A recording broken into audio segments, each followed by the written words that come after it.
Rawere mawuok e alwora ma Nanyuki, mano kaunti ma Laikipia, ojiw mondo puonjre tiyo kod lony manyasani mondo giketre kata giritre kowuok kuom jonjore mayudore e mbui.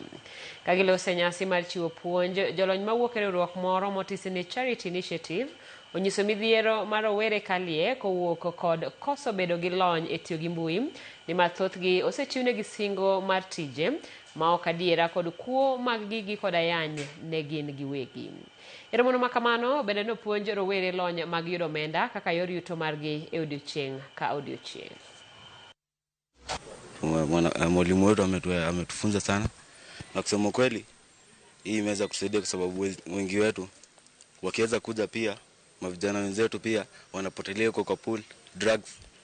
So hii program imeweza kutushika, tunakuwa intact, tunafungua akili bado, na pia inatusaidia to brighten our future.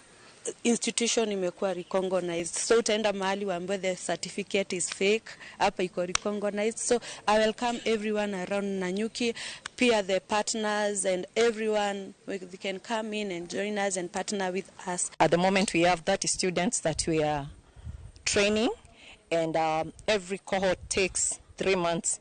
So this is our first cohort that we were launching today. And I think I just want to call upon all the youth from more areas within Nanyuki to come and enroll themselves to this program, because it will enable them to get job opportunities through digital workspace, and again they'll also avoid exploitation from the people who want to take advantage of the youth who have no information about a computer.